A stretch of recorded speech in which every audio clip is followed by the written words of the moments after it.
Bayan, magandang umaga po, ang Kuya Ed. Kung mapapansin niyo, ito po ay isang post ng ating abutihing mayor ata ng Lipa City, si Darna o si Pilma Santos. Opo.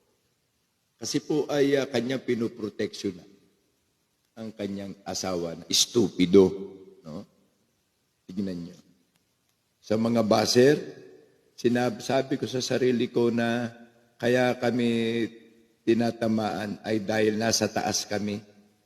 At kaya nga sila tumitira ay dahil nasa baba sila. Ano yan? For your information, Darna, ang pagnanakaw ay hindi i-committed sa level. Ito ay general level. Mapamataas ka man, mapamababa ka man, basta ang usapin ay pagnanakaw. Wala na pong iba pang mas mabuti dyan kundi ang magnakaw. Kaya nga, palakpakan uli natin. Ika isa yan sa mga palusot. Pilma Santos, huwag mong ibibigay ang bato kay Recto. Kasi pag ibinigay mo ang bato kay Recto, isa lang mangyayari sa kanila ni BBM. Puro sila mga may tama. May tama sa ulo.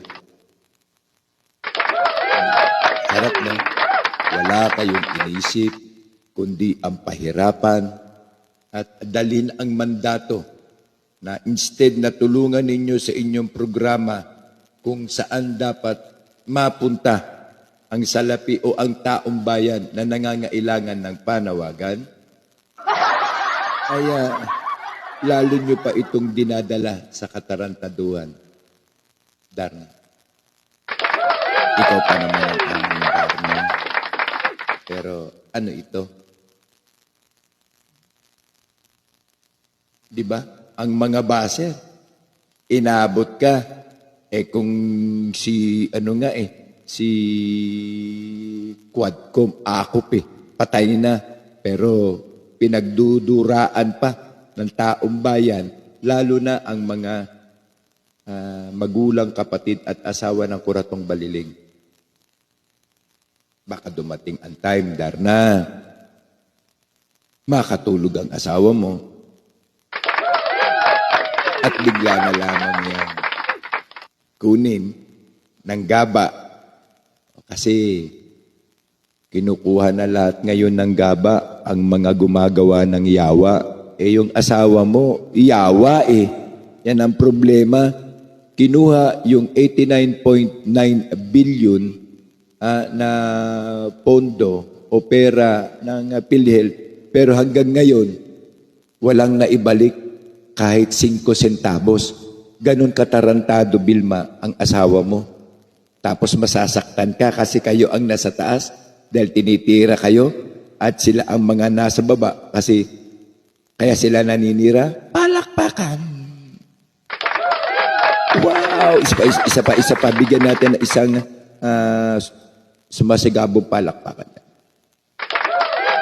Sabay. Nagpapatawa ka.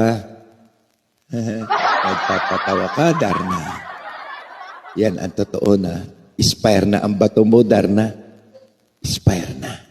Kaya kailangan bumili ka uli ng isang klaseng bato. Bato balani. Di ba ba yan? No, palakpakan natin ang isa na namang umaatikabong katarantaduhan ng mga artistang minsan lang napunta bilang politiko, akala mo na kung sino. Darna, spare na ang dala mong bato. Kasi gago na ang asawa mo. Sana kunin kayo ni Lord. Pagpalain nawa ang gaba. Okay na sana, hindi ka na sana napapansin ng taong bayan kung yung paglabas mong yan nagbigay ka ng maganda-gandang announcement tungkol sa kung ano ang katayuan at kung ano ang nangyayari. Di ba? Oo. Para sa pag-asa ng publiko. Wala na eh. Kinain ka na ng sistema, Darna.